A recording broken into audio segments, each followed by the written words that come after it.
की गे गोरकी की रे की करे छी गे काम कुछ नहीं दिखाई दे हो तोरा। बाप रे तोहर जे आम फोड़ल छौ तीन चोर के तोड़ ले ना बड़ा आम खाए के मन करियो तोरा। केना गे राजा पटसोनी मां गायत्री रिकॉर्डिंग स्टूडियो।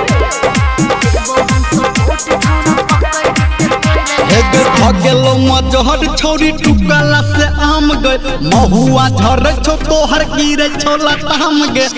गेलो मजहर छौरी टुकला से आम गे महुआ झर छौ तोहर गिरे छौ लताम गे लटकी के तोड़ ले चहरी के तोड़ ले चल चल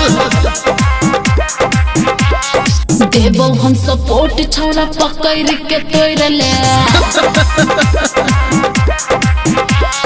भगेलो मजहर छोरी टुकला से आम गे महुआ झर छौ तोहर गिरे छौ लताम गे लटकी के तोड़ ले चहरी के तोड़ ले अच्छा देबो हम सपोर्ट छौरा पकड़ के तोड़ ले पकड़ो दे न तकने डीजे अभी आप सुन रहे हैं धर्मेंद्र पटसोनी निर्मलिया को।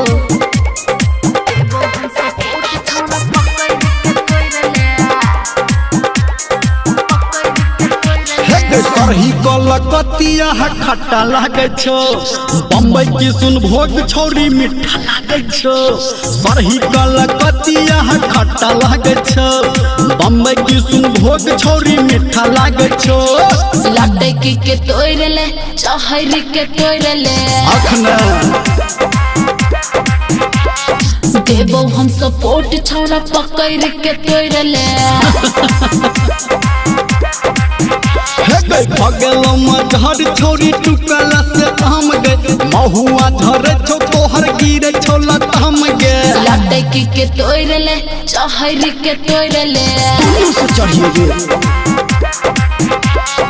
देबो हम सपोर्ट छौरा पकड़ के तोड़ ले तोहर ना बतो तब डीजे मिठू राजा पटसोनी।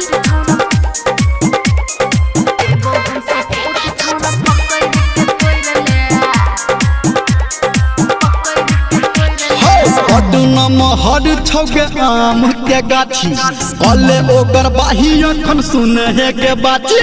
बड महर छौ तोहर आम के गाछी कले ओकर बाही अखन सुन के बाची लटकी के तोड़ ले चहरी के तोड़ ले चल जाइए देबो हम सपोर्ट छौरा पकड़ के तोड़ ले गाछे बर नंबर छौ भगेलो मजहर छौरी टुकला से आम गे महुआ झर छौ तोहर गिरे छौ लताम गे लटकी के तोड़ ले चहरी के तोड़ ले चल ठीक छै देबो हम सपोर्ट छौरा पकड़ के तोड़ ले चल जाइए ना लटकी के तोहर लेबो पकड़ के तोहर लेबो तू रहबा नीचा छौरी चढ़ के तोड़ लेबो